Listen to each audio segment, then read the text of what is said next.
Welcome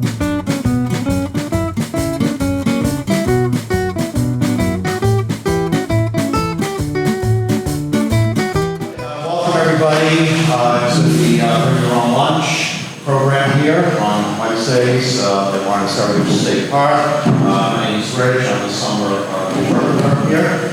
And thank you all for coming today. As you probably know from the advertising, today's topic, the title is from Catania to Common Street. Okay, so and we'll be talking overall about the Italian and Sicilian immigration that took place here in Lawrence in the early 20th century.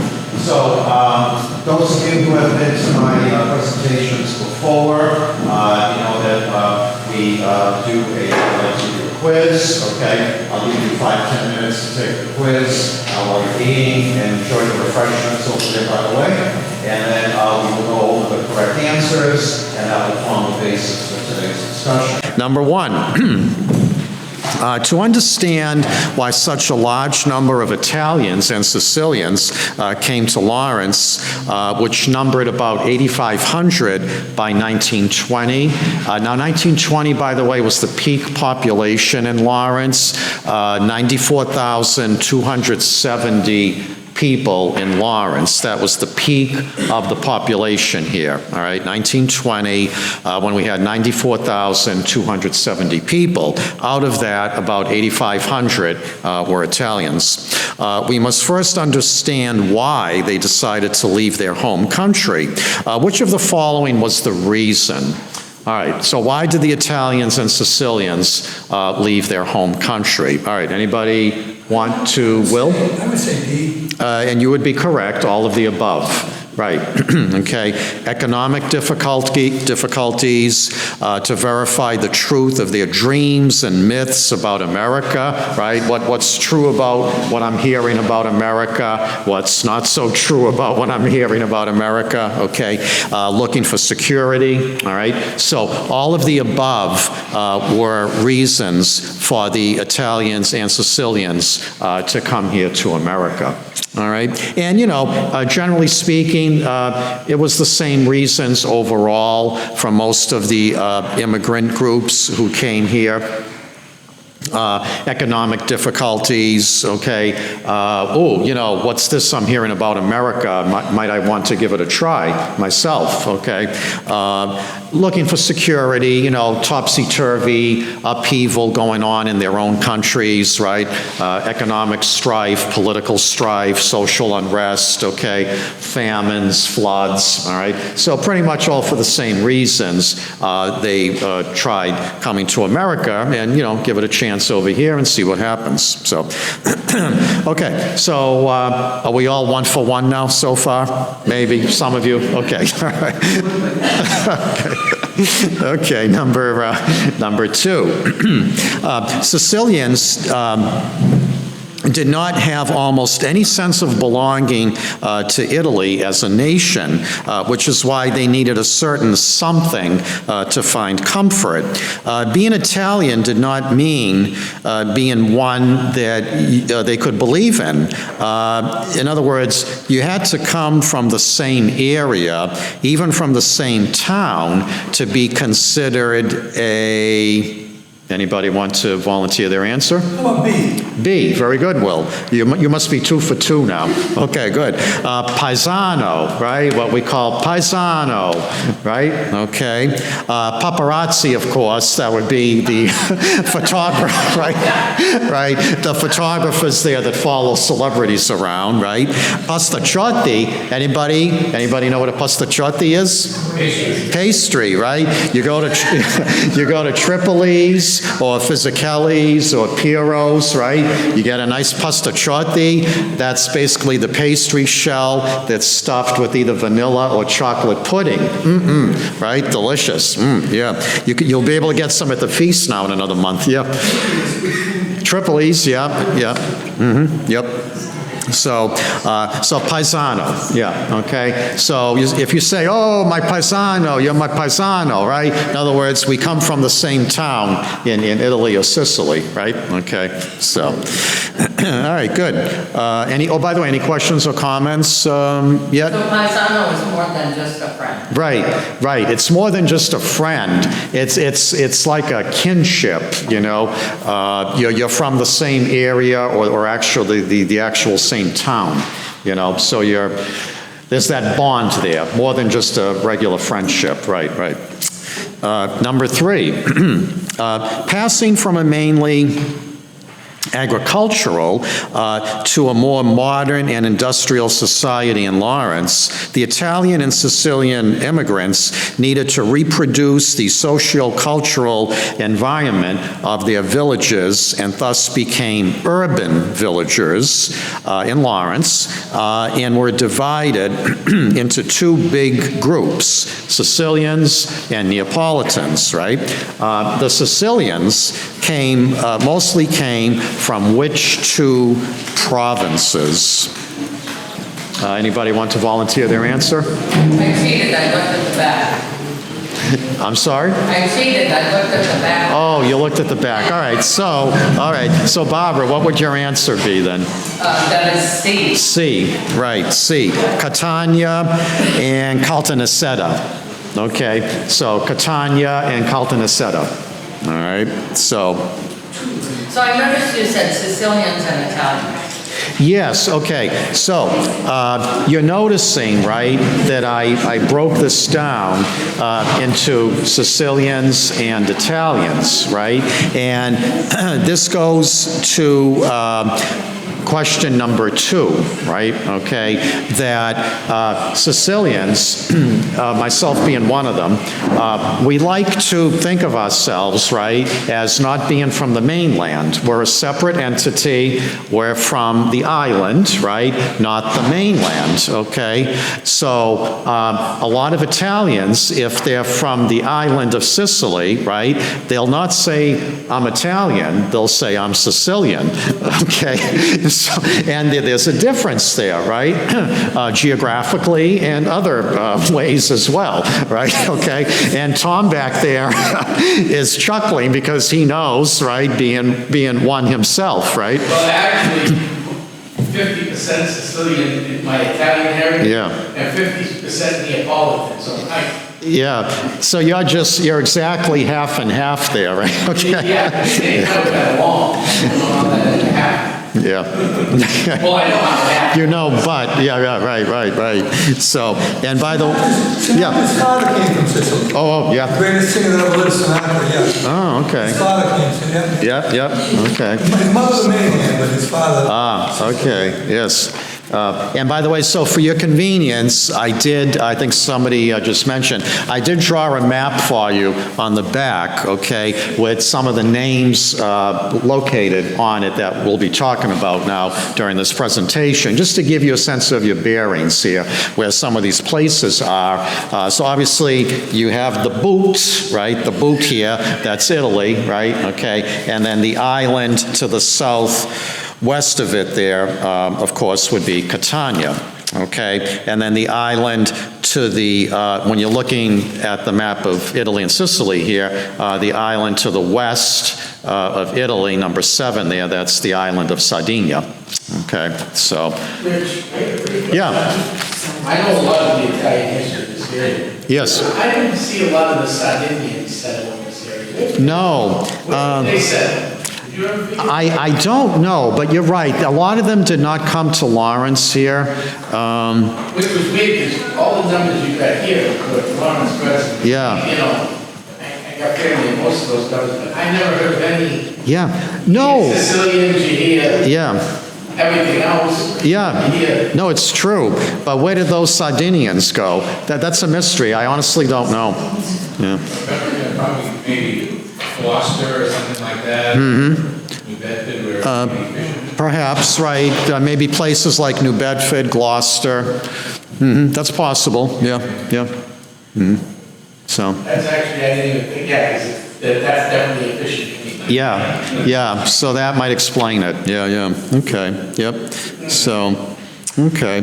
Now, number 4, the so-called Neapolitans were actually not from Naples, but from which town? Anybody want to volunteer their answer?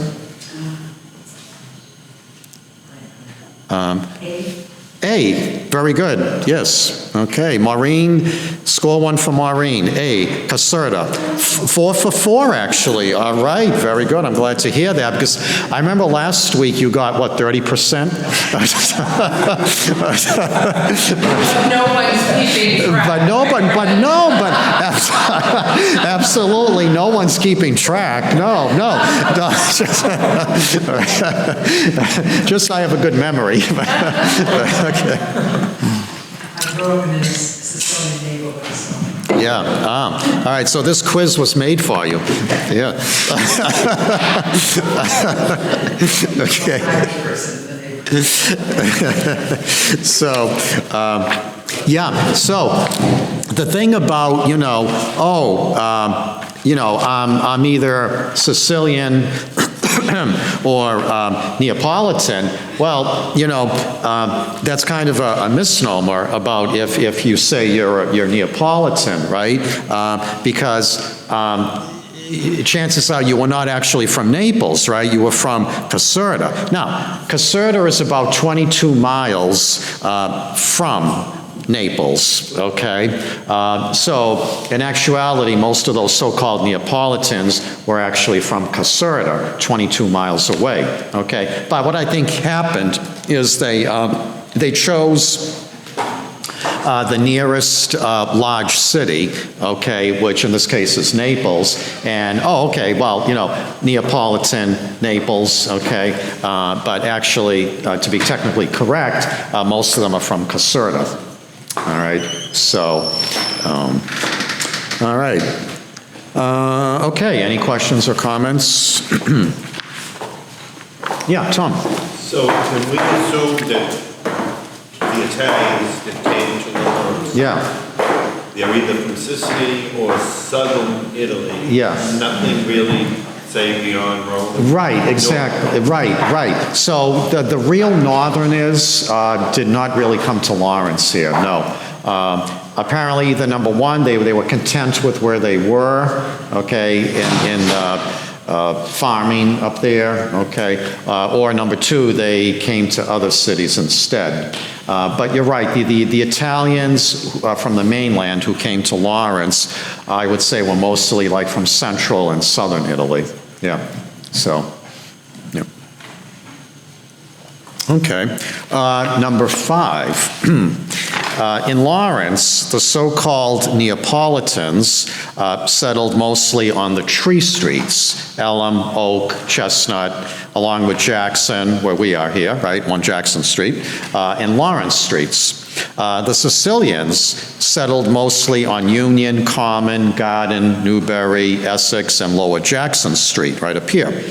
All close to the mills, right? Very important, right? Since a lot of them were working in the mills and did not have transportation and had to walk to work.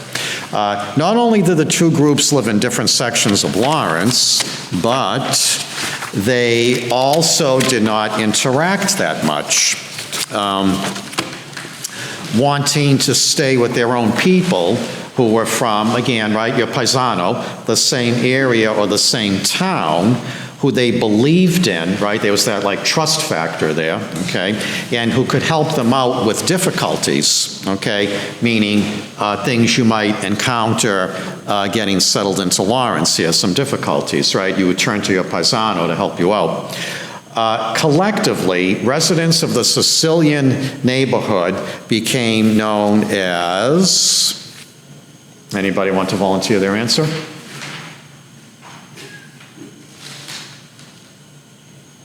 Oh, I thought this would be an easier one.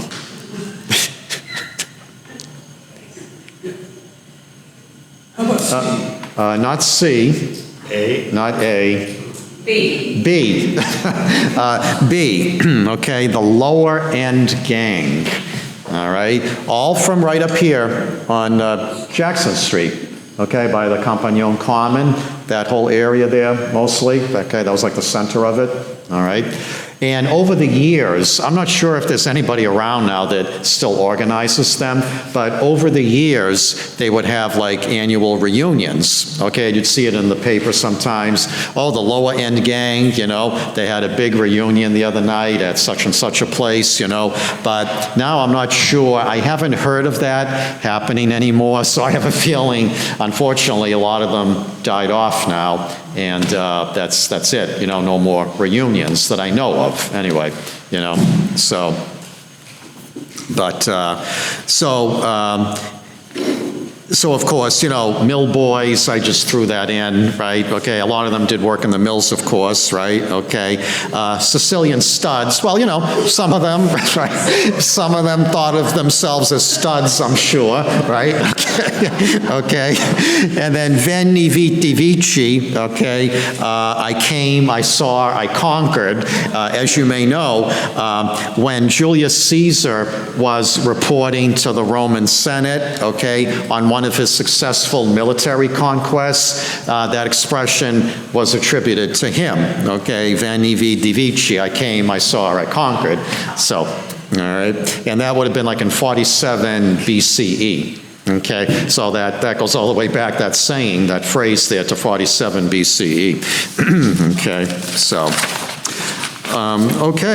so any questions, comments? All right, number 6.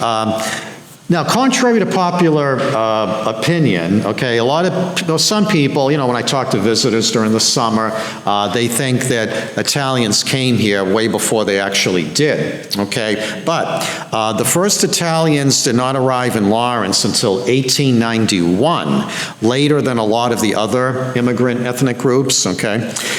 When the owners of the street railway system, in other words, the trolleys, imported 42 Italians to break a strike.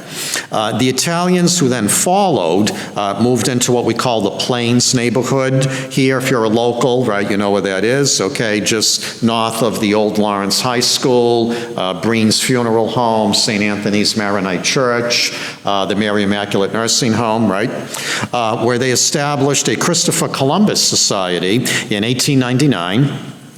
And other clubs by 1909. The Italians also moved into the former districts of what ethnic group on Lower Common Street? So in other words, what ethnic group inhabited Lower Common Street before the Italians came in? Anybody want to tell us their answer? The Irish, very good. C, the Irish, okay. So. Why was it the former districts? Okay. Well, I put that meaning that, okay, see, in other words, the Irish, once they got established in Lawrence, they upgraded themselves, okay? So, they were able to move out of Common Street. That was like a starter home, if you will, okay? And then as they prospered in Lawrence, they moved like into what we call the Curtin Lace District, okay? In South Lawrence, okay? And bungalows and single-family homes, okay? So, and that's what a lot of immigrant groups in Lawrence did. Once they established themselves and, you know, made enough money, they would move out of their starter homes or their starter neighborhoods and then move up the ladder in Lawrence, okay? So a lot of this area was uninhabited. Right, yes, yeah. Okay, so, and, you know, the same thing happened in the north end of Boston, as some of you may know. That used to be a big Irish neighborhood, okay? And then once they began prospering, okay, they left the north end. the incoming Italians needed a place to get started, right, okay? So they took over the North End. And of course, to this day, there's still a big Italian presence there in the North End, right? And as you may know, all summer, right, every summer, including now, there's a different feast going on every weekend. This coming weekend, it's St. Agrippina, the feast to St. Agrippina this coming weekend. So, yep. And then it ends at the end of this month with the big one, right? St. Anthony, the big one, okay? So, and then of course, we have the big one coming up here, the first weekend of September, the Feast of the Three Saints, right? Okay, and of course, it's the 100th anniversary this year. You might have seen the advertising downstairs, right? So, yep. Okay. Oh, and by the way, so just a little follow-up information about the Irish, okay? I'll give you some stats just to give you an idea, like the dynamics that were happening here on Common Street with the Irish and then the Italians coming in, okay? 1884, there were 257 people with Irish names living on Common Street. Okay, 1884, 257 people with Irish surnames living on Common Street, okay? By the time we get to the Bread and Roses strike, 1912, when the Italian immigration was well underway here in Lawrence, okay, there were only 35 Irish people living on Common Street, okay? So from 1884 to 1912, we went from 257 people with Irish names on Common Street going down to only 35 people with Irish names on Common Street, okay? And the Italians now, by 1912, the Italians were comprising 4/5, 80% of the surnames of the people living on Common Street, okay? So, but as they say, everybody needs a roof over their head, right? Okay? So, you know, the Irish prospered, upgraded themselves. The Italians now, the flood of Italians coming in right after 1891, they needed a place, right? And right close to the mills here in downtown Lawrence, okay? So, you know. Okay. Now, we are, any questions, comments? Tom? And just to add to that, when we talked about the Italians moving in and the Irish moving out, Yeah. in Lawrence, but in Haverhill, when the Italians moved into the hill, Yeah. the Jewish people moved up. Okay. Mount Washington was a Jewish people. Okay. Yep. And then they moved, same idea. Mm-hmm. People moved to other parts of the city. Yep. And the Italians moved in. Yep. Sure. Yeah. Well, keep it going, right? So yeah.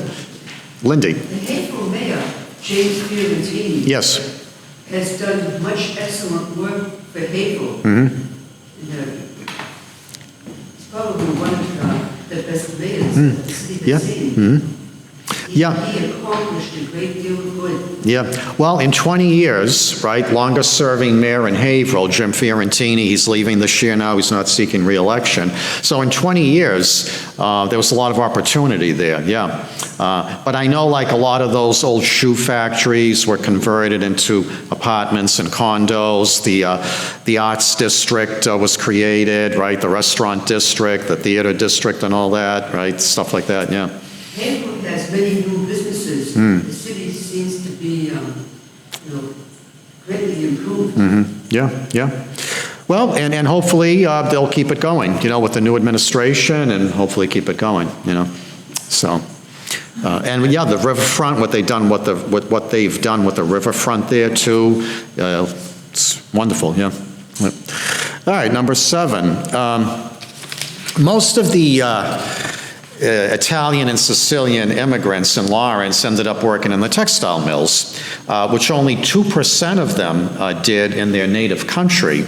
What was their major occupation in Italy and Sicily? B and C. Okay, so the correct answer would be D then, right, Tom? B and C. All right.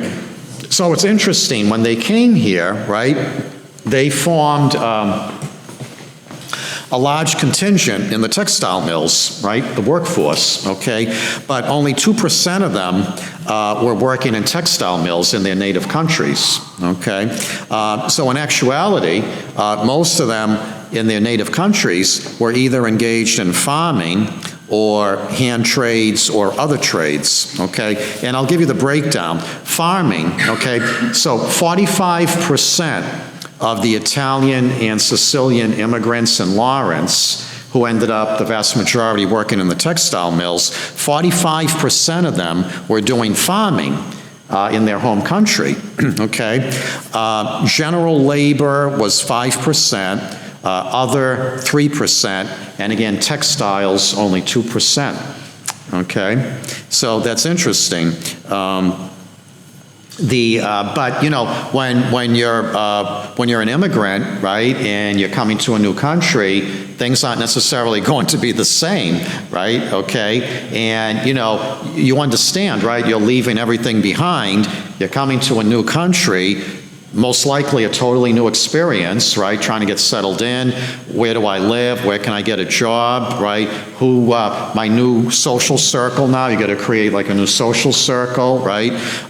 So it's interesting that a lot of them, again, were not working in textiles, right, in the home country, but they came here, they learned the trade, right, my grandparents included, and they worked hard in the mills to provide for themselves and their families, you know, and they did it, you know, but again, it was, you know, question of survival, really, right? Okay.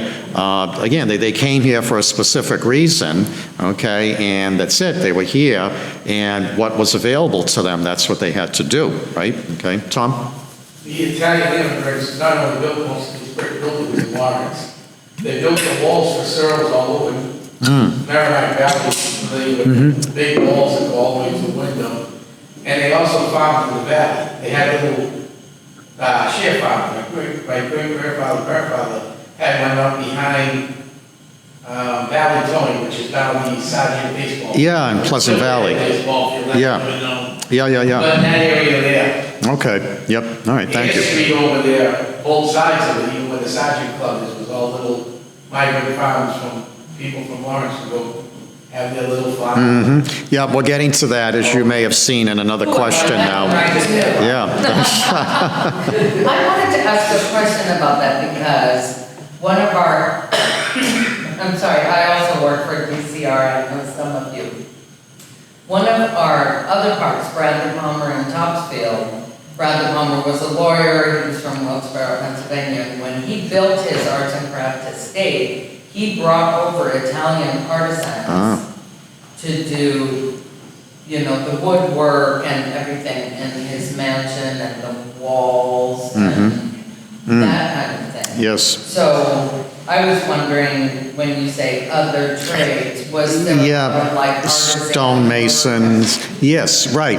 The Italians, one of the things, you know, they've always been proud of, it's a small part of the population, but the Italians have always been proud of their stonemason skills, you know, and even nowadays too, if you need some stone masonry work done, you'll still see some of them are Italian names there if you look them up, you know. So, but that's always been something the Italian population has been proud of, and Sicilian, their stonemason abilities, stonemason work, you know, their abilities there, yes. So. And wrought iron. And wrought iron, thank you, Maureen. Right, wrought iron work as well. Yes, yep. So, yep. So, yes. Okay, anything else for now? Okay, number 8.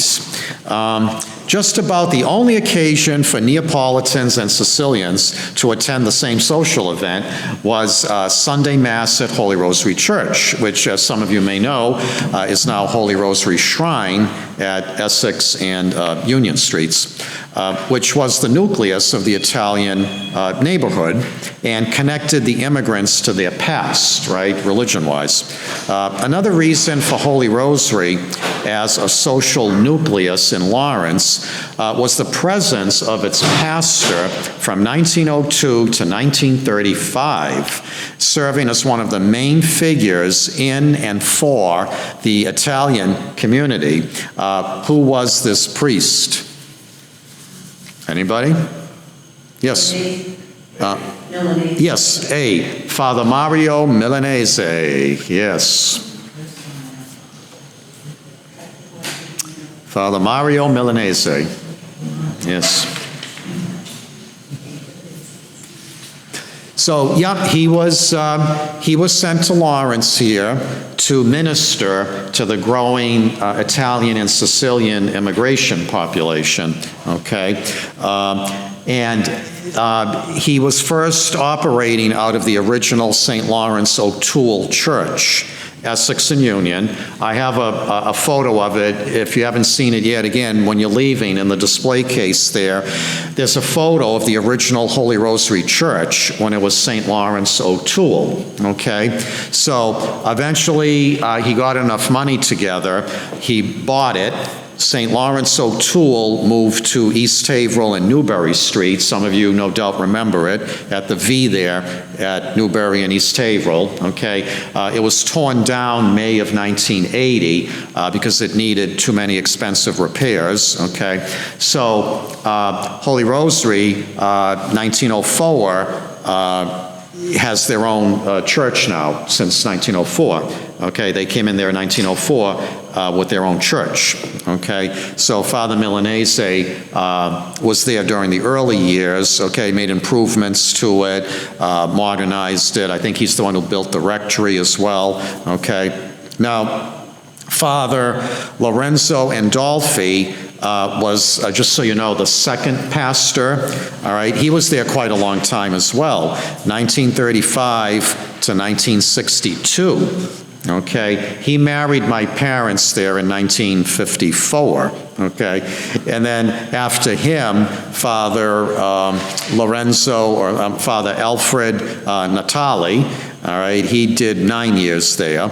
And then Father Francis Di Matteo, he was never a pastor at Holy Rosary, but he was there quite a long time during the 60s, 70s, and 80s, okay? So, and all those priests were OSA, Order of St. Augustine, okay? For a long time, until all the mergers took place here in Lawrence in the early 2000s, it was an Augustinian parish, okay? So, Maureen. So I have a question, because, Palestinians, were these men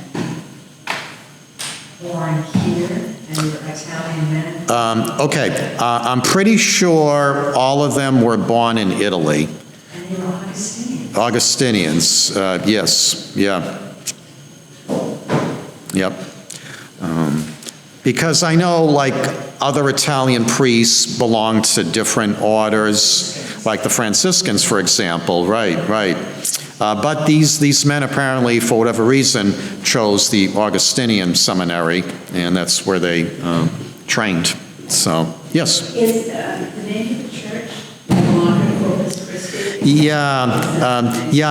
It's gone through name changes depending on what's been happening, right? It was Holy Rosary Church for a long time, okay? Then on November 1st, 2004, with the mergers, okay, it became Holy Rosary, Corpus Christi, Holy Rosary Church at Corpus Christi Parish, or the other way around, Corpus Christi Parish at Holy Rosary Church, okay? Because it took in Holy Trinity, St. Francis, and Saints Peter and Paul, right, with the merger that time, okay? So then December 1st, 2021, I believe it was, it became Holy Rosary Shrine, okay, when the Franciscans, or a particular branch of the Franciscans, the primitive, right, then they agreed to staff it. If they hadn't agreed to staff it, there was a chance it would have closed, you know? So, yeah. So, yeah, so it's gone through, it's Holy Rosary Shrine for about 2 years, but yeah, it went through different name changes there, yeah, so. But, so Father Milanese modernized it. He made many improvements to the church. He created the school on Summer Street. You can see it from here if you look out those windows there, right?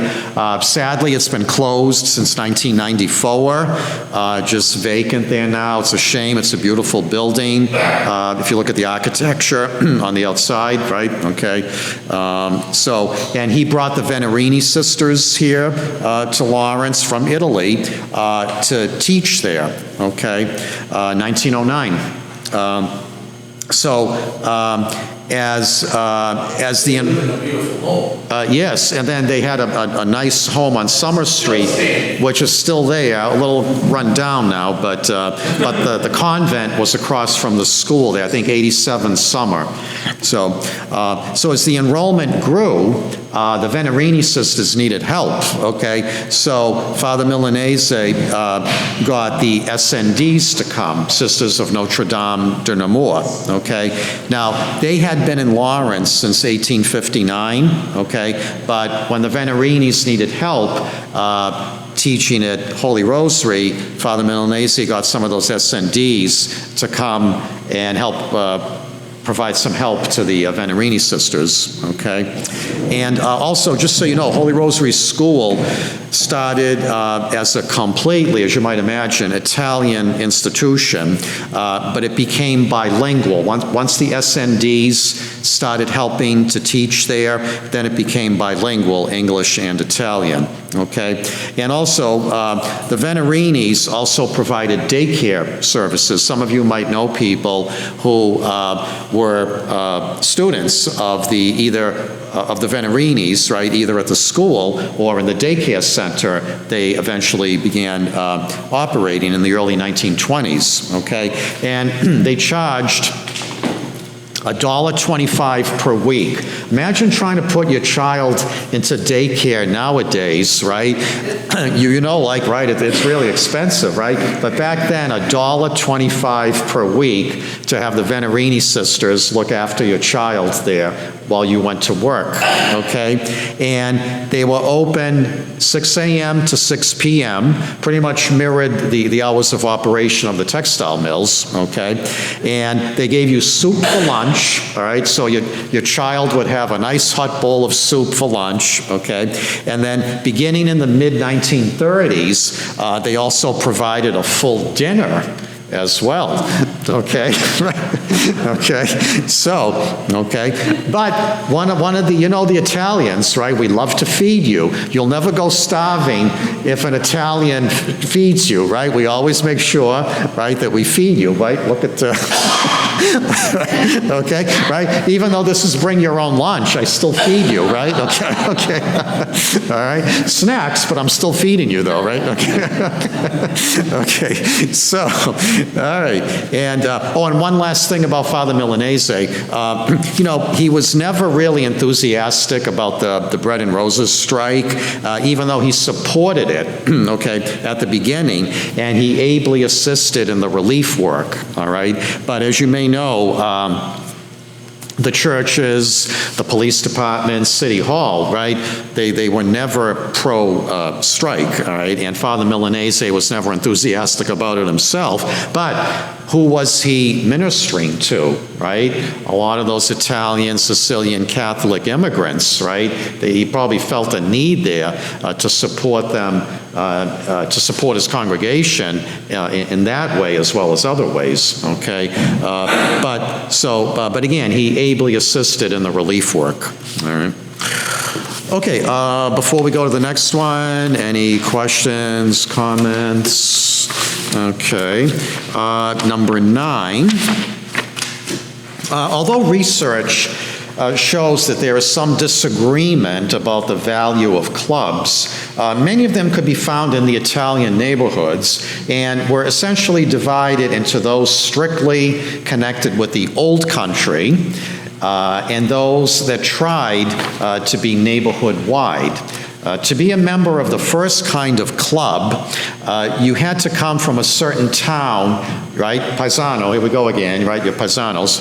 A certain town in Italy or Sicily, such as Tiano, in order to belong to the Tianese Club, or Rocca d'Avandro to belong to the Rocky Club, all right? Other clubs, such as the Italian American Civic Association and the Italian American Toilers Club, tried to attract a wider range of members.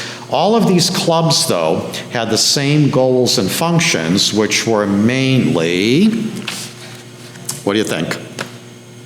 Anybody want to volunteer their answer? D, all of the above, right. Okay, all of the above. They also provided food to people. Yes. For the poor, and they get clubbed. Yeah, I mean, they were pretty much a catch-all, Yeah. right, you know? So, socializing, right?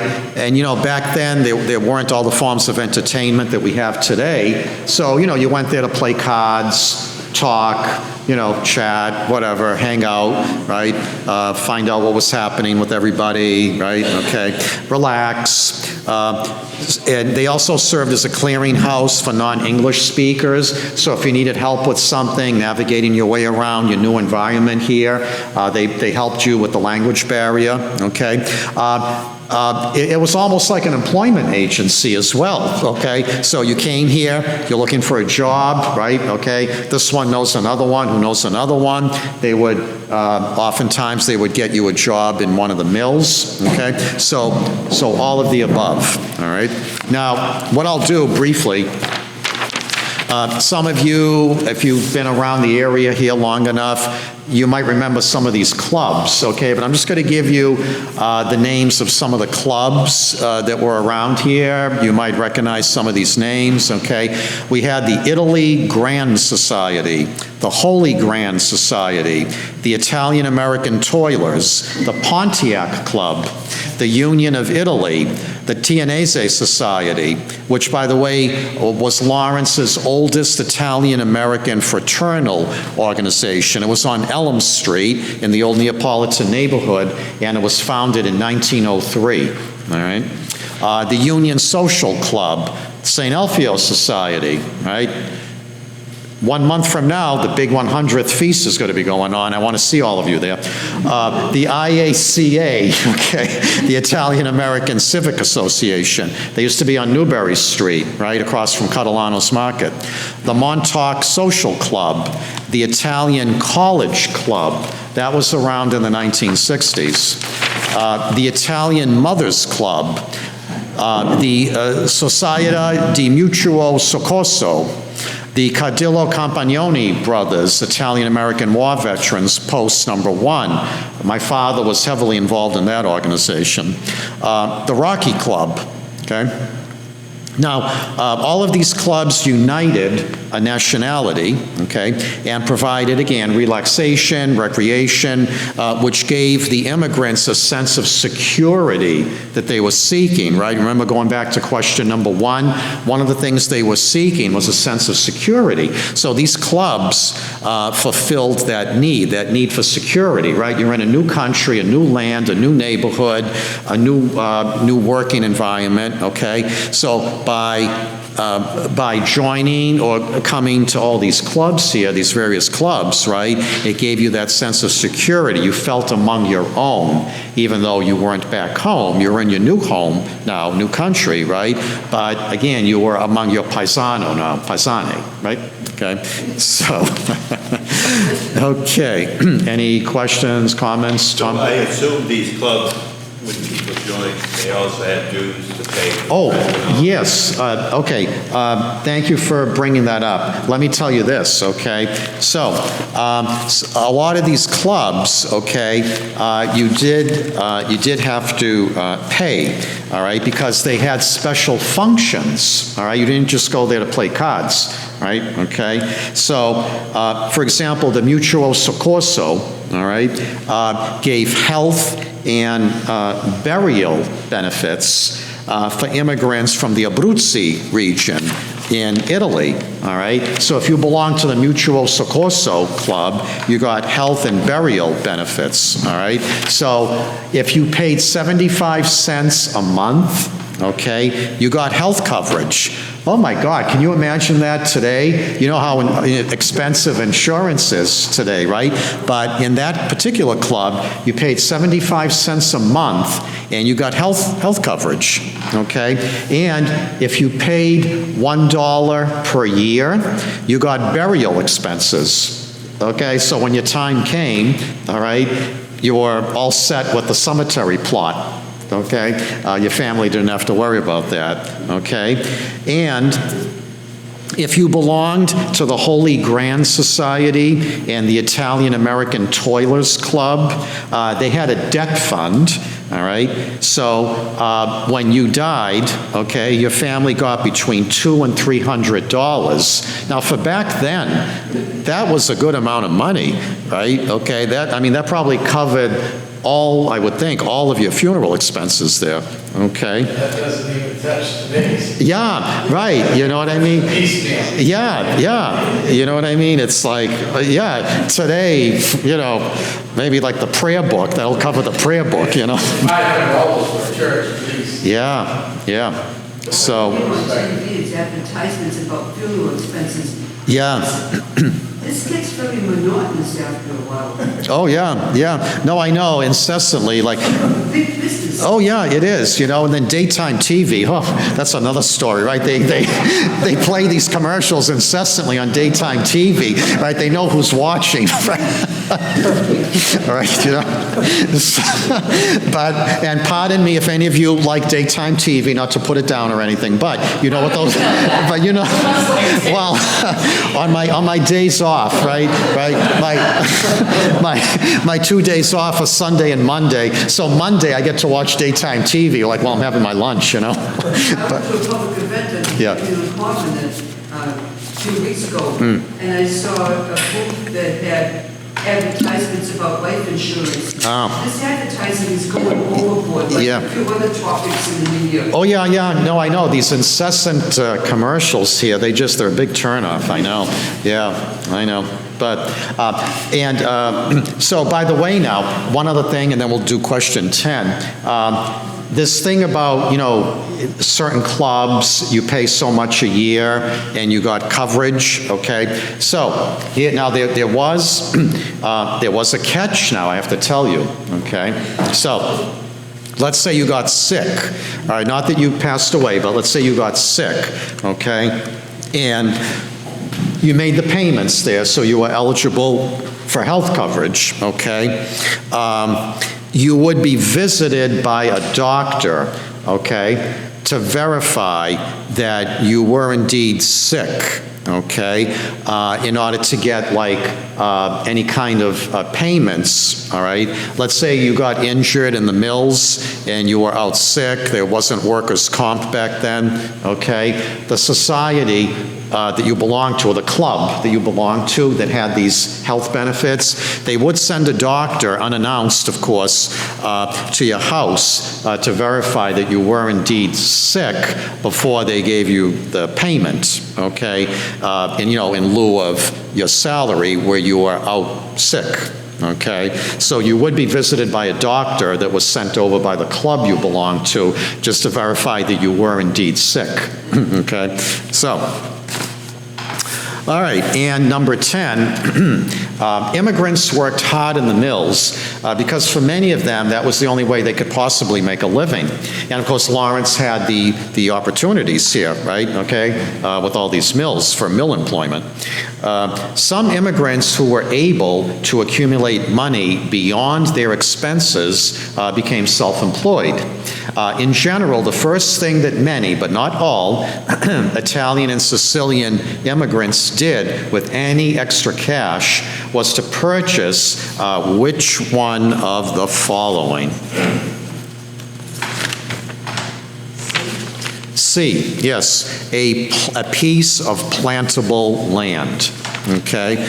Now, they might have purchased the other things there on the list, okay? But in general, a lot of them, the first thing they would do, if they accumulated enough savings, okay, they would want to purchase like a getaway, okay? So as some of you know, from your own experiences maybe, or people you know, in Pleasant Valley, Methuen, right, okay, a lot of the Italians and Sicilians in Lawrence, okay, purchased a little piece of arable land, plantable land in Pleasant Valley, Methuen, okay? And I'll tell you, a great uncle of mine, Rosario Musumeci, he had a store at 72 Union Street, okay? Right across from where Vale Brook is now, Summer and Union Streets, okay? My father grew up at 17 Summer Street. The store was right there at the corner. That was his uncle, Rosario Musumeci. And so my father and his siblings grew up at 17 Summer Street above the store. And then his uncle, my father's uncle, had the store on the first floor and then apartments up above, typical of back then, right? Okay.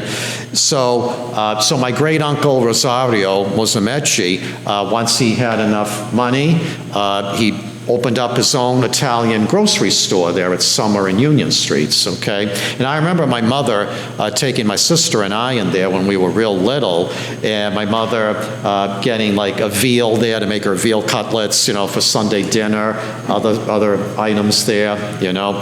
And then I remember he must have been doing well because then he bought one of those big Chryslers after, you know, right? And that, right, that was another sign of one making it here, I guess, right? Not only were you self-employed, you didn't have to work in the mills, but you got a big sedan after, you know, okay? So, so my grandfather, Santo Padova, my father's father, okay, so he did not get a car, but he got a piece of land on the edge of Pleasant Valley and Methuen. So if you're in Lawrence, or like on Prospect Hill, Marsden Street, and you get on Merrimack Street, driving to Cook's Corner, okay, towards St. Lucy's and Methuen, before you get to Cook's Corner, where 110 and 495 come together, on the left, one of those side streets is Taylor Street. Okay, and my grandfather bought, with extra, you know, money that he had saved, he bought a small piece of land that's too small to build a house on. It's still there now, vacant, and he died in 1969. But he would have like his little farm there, and my father and my aunts and uncles would remember going there on weekends, okay, and they would hang out. That was like their little, to get out of the city, right, their little home away from home, get out of Lawrence for the weekend, right, out into Methuen. Wow, that was a big deal, you know, right? And my grandmother would cook there. There was a little shack on the property, and there was like a fruit tree there. My grandfather would have his vegetables planted there. And that was like the home away from home, you know? And then later, my grandfather sold it to an aunt and an uncle of mine, his daughter and her husband. And then in the very early 2000s, they sold it to one of the next door neighbors on Taylor Street, okay? So that next door neighbor bought the land just like to have it for themselves. They haven't done anything with it. It's still just an empty piece of land, but maybe just to, like, you know, claim it as theirs, add on to their property there. So So, but it was in the Potter-Padova family for quite some time. So, okay. Now, by the way, so just if any of you want to do any follow-up, okay, more about, immigration, the history of Lawrence. As some of you may know, there are two good books, Donald Cowell, Immigrant City, and Maurice Dorgan, History of Lawrence, Mass. Okay, both are very old. I believe we have both of them downstairs in the locked cabinet. If you want to read them, you have to read them here. They can't leave the premises, okay? But if any of you are interested in learning even more about immigration in general to Lawrence, I would recommend, either of those books, okay?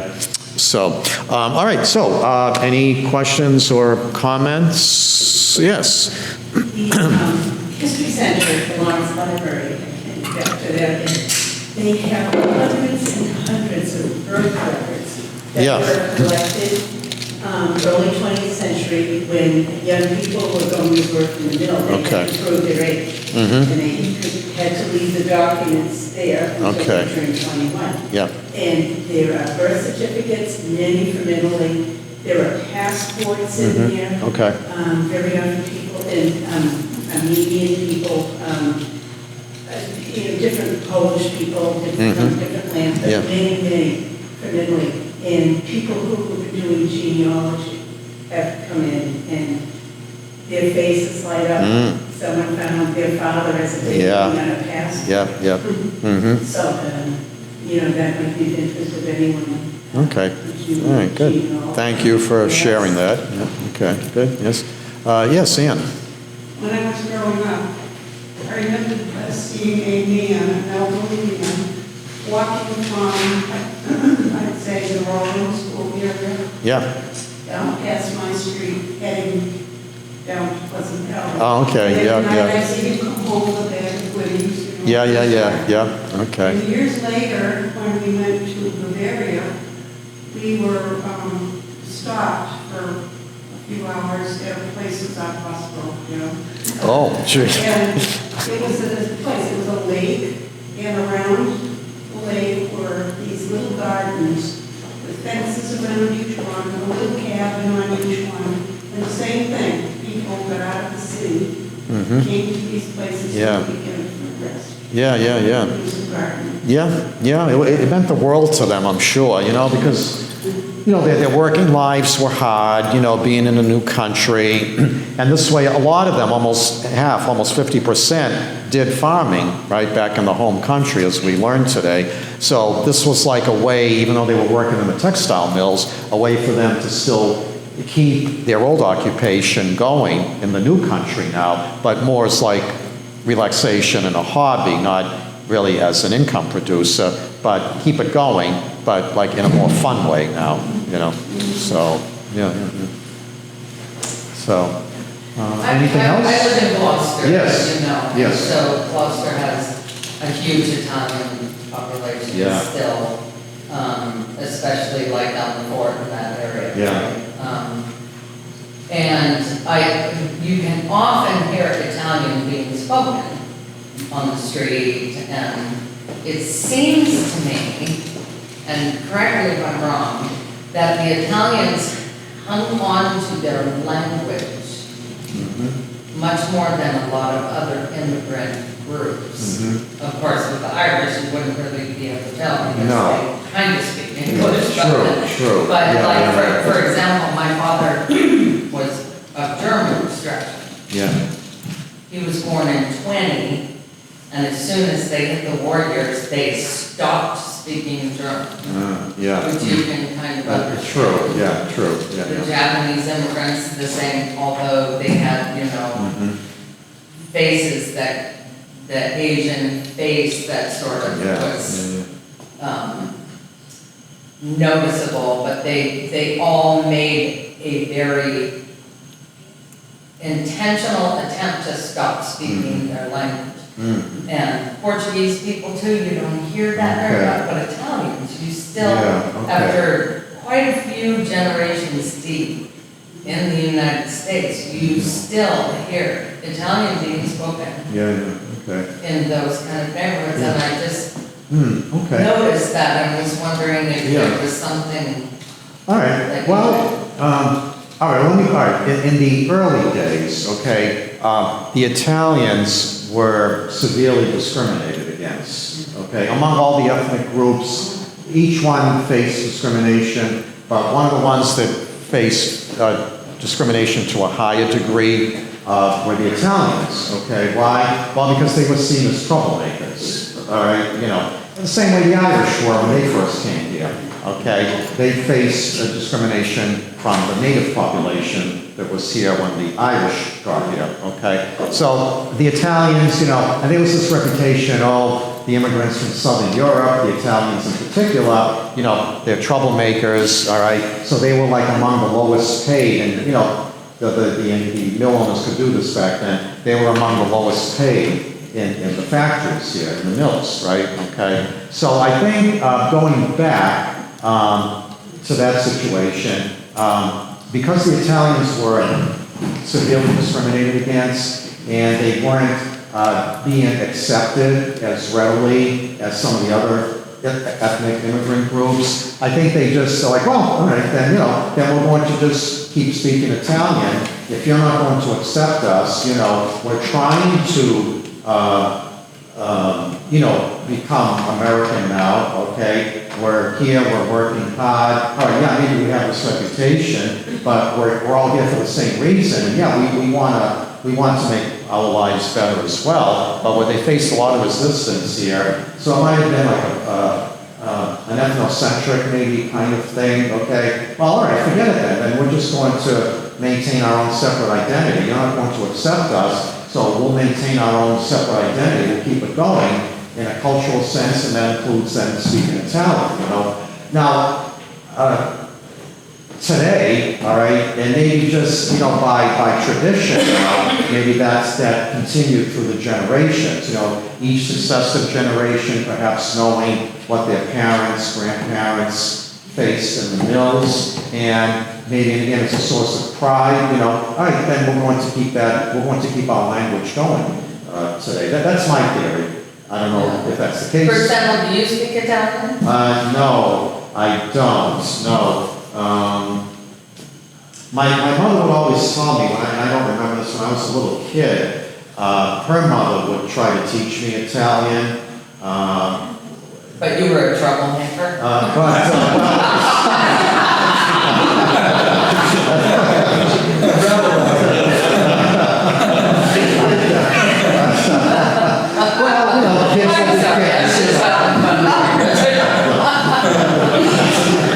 Sometimes you joke is like they have it down. Oh, you have to.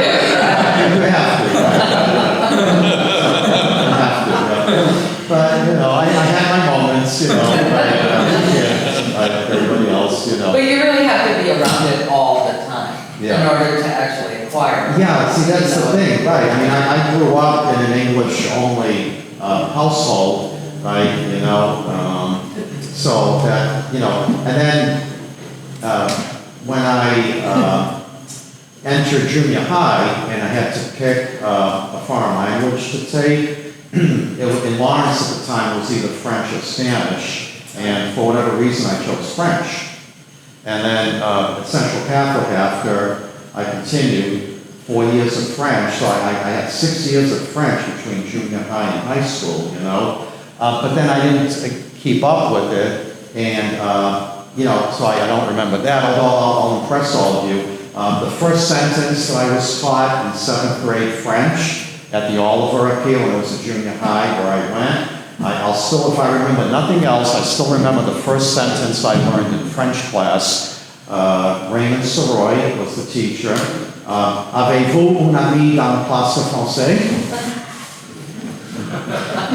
Which means, do you have a friend in French class? And then we would say either oui or no. Yeah. So, Está Susana en casa. That was my freshman Spanish class. That was my first sentence. yeah. Maybe you just always remember your first sentence. That must be it. That must be it. Yes. So, anything else? All right. So again, if you haven't already, feel free to look at my own immigration papers for my family here. Thank you. So, well, yeah.